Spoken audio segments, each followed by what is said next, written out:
My name is Margaret Halley. I'm 73 years old.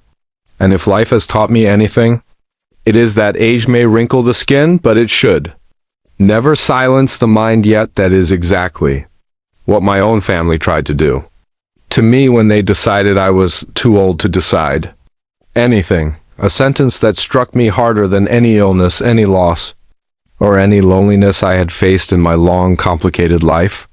For decades, I had been the rock that held everyone together, the woman who raised 3 children, alone after my husband died young. The woman who worked double shifts in a textile factory to pay for their education. The woman who skipped meals so they would never know hunger. But in the end, the same children whose shoes I tied, whose fevers I soothed, whose dreams I shaped, stood in a courtroom and claimed I no longer had the mental capacity to make decisions about my own home, my own bank account, or my own future. It started quietly, like most betrayals do. My eldest son, Daniel, began visiting less but calling more, always asking about my health, my bills, my routine, and pretending to care just enough to hide his real motive. My daughter, Rebecca, who had once clung to my apron strings, now spoke to me with a tone that felt rehearsed, softened, and fake, as if she were speaking to a fragile object instead of the woman who carried her through storms she never even knew existed. The youngest, Paul, stayed silent as always, doing whatever the other 2 told him, acting like responsibility was a costume he only wore when someone forced it onto him. What I didn't know at the time was that they had been talking behind my back for months, sharing exaggerated stories about me misplacing keys, forgetting appointments, or getting tired easily. All normal signs of aging that they twisted into signs of inability.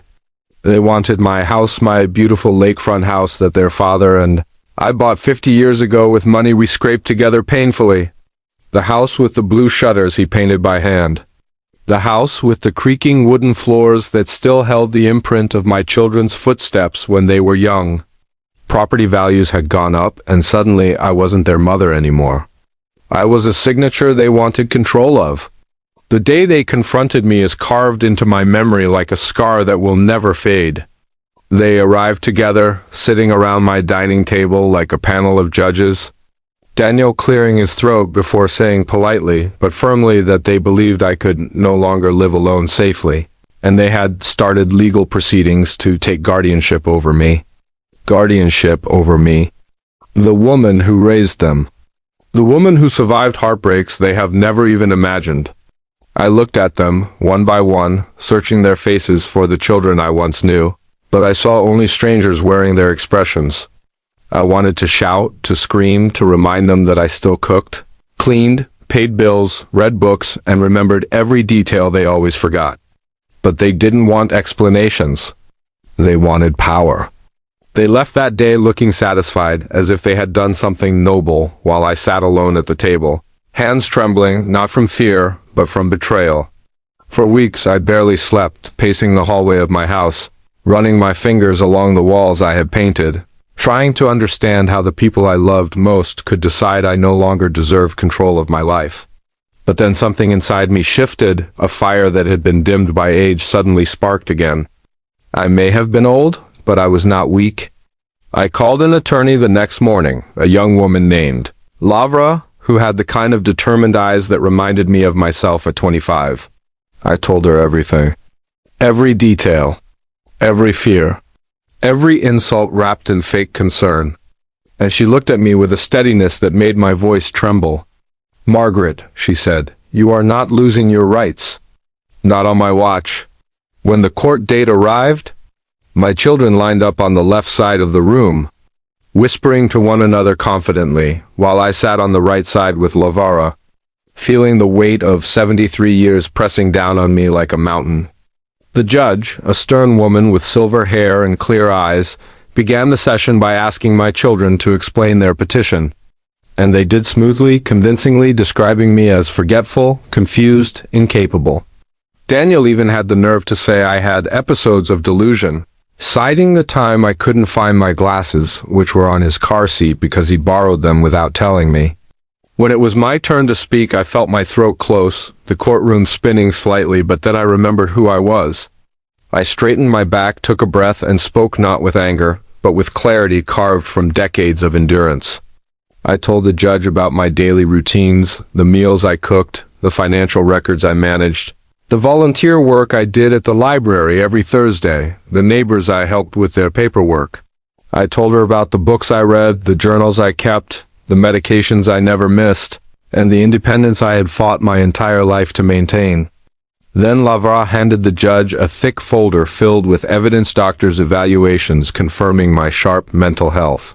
Bank statements showing my consistency, written statements from neighbors praising my awareness and involvement, and even security footage showing me shoveling snow on my own driveway last winter, while Daniel was at a resort in Florida.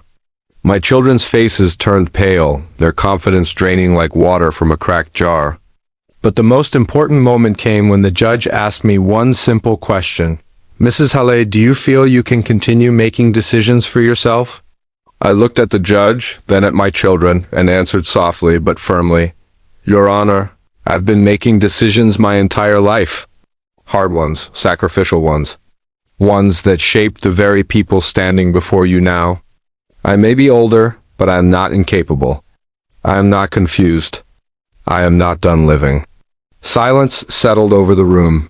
Heavy, thick, unbreakable, the judge leaned back in her chair, studying me for a long moment before delivering her decision, a decision that made my children's mouths drop open. "This court finds no evidence that Mrs. Halle is incompetent. In fact," she added, glancing sharply at my children, "what I see is a capable, intelligent woman whose independence is being threatened. The petition is denied."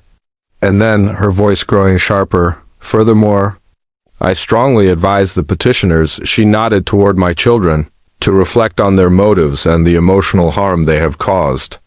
You could have heard a pin drop. Daniel stared at the floor. Rebecca's eyes filled with tears, but not the kind that come from love. No, these were from humiliation. Paul, as always, said nothing. But I stood there, feeling taller than I had in years, my heart beating strong and steady, not because I had won, but because I had not given up. Outside the courtroom, my children tried to speak to me, offering excuses, half-hearted apologies, saying they were just worried and wanted the best for me. I listened, but my heart did not bend this time. There are wounds age can heal, and wounds it should not try to heal. I told them calmly that I would always love them, but trust, once broken, is a fragile thing, and they had cracked it deeply. In the weeks that followed, I changed my locks, updated my will, and appointed an independent attorney as my future power of attorney, not my children. I began attending community events, started gardening again, took up watercolor painting, and even joined a senior hiking group that meets every weekend. For the first time in years, I felt alive, not just existing, not just surviving, but living. And sometimes, when I stand on the deck of my lake house at sunset, watching the water shimmer like gold, I whisper to myself, "You did it, Margaret. You kept your life." My children may have believed I was too old to decide anything, but the judge proved them wrong, and so did I.